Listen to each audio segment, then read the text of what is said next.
శివుని మూడవ కన్ను తృతీయ నేత్రం అనేక లోతైన అర్థాలను కలిగి ఉంది. తెలుగులో దీని ప్రాముఖ్యతను ఈ క్రింది విధంగా వివరించవచ్చు. జ్ఞాననేత్రం జ్ఞానానికి ప్రతీక.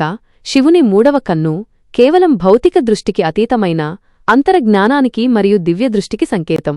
మన రెండు కళ్ళు బాహ్య ప్రపంచాన్ని మాత్రమే చూస్తాయి, కాని మూడవ కన్ను అంతర్గత సత్యాన్ని, గూఢ రహస్యాలను గ్రహించే సామర్థ్యాన్ని సూచిస్తుంది. దీనినే ఆరో జ్ఞానం లేదా సిక్స్త్ సెన్స్ అని కూడా అంటారు. మనోనేత్రం కోరికలపై విజయం. శివుడు మన్మథుడిని తన మూడో కంటితో భస్మం చేసిన కథ చాలా ప్రసిద్ధి చెందింది. దీని అర్థం తన మనోనేత్రంతో అంటే జ్ఞానంతో శివుడు కామవాంఛలను జయించాడు అని. ఇది మానవులలోని ఇంద్రియ సుఖాలపై, కోరికలపై నియంత్రణ సాధించడాన్ని సూచిస్తుంది. విధ్వంసక శక్తి అన్యాయం, చెడును నాశనం. శివునికి కోపం వచ్చినప్పుడు మూడో కన్ను తెరుచుకుంటుందని, ఆ కంటి నుండి వెలువడే అగ్ని ప్రళయాన్ని సృష్టిస్తుందని పురాణాలు చెబుతాయి. ఇది అన్యాయం, చెడు, పాపాలను నాశనం చేసే శక్తికి ప్రతీక.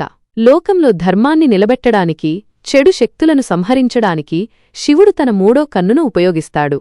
ఆత్మసాక్షాత్కారం ఉన్నత అవగాహన.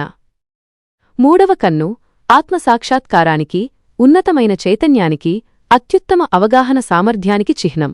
ఇది కేవలం భౌతికమైన వాటిని దాటి ఆధ్యాత్మిక సత్యాన్ని దర్శించే శక్తిని సూచిస్తుంది. త్రికాల జ్ఞానం గత, వర్తమాన, భవిష్యత్.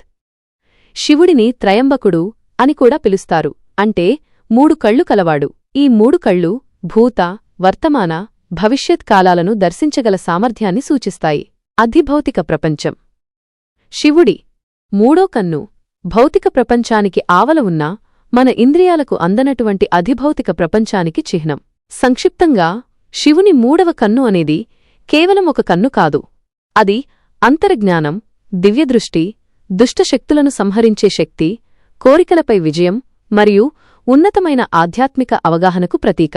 ఇది ప్రతి మనిషిలోనూ అంతర్లీనంగా ఉండే మనోనేత్రం లేదా జ్ఞానజ్యోతిని కూడా సూచిస్తుంది.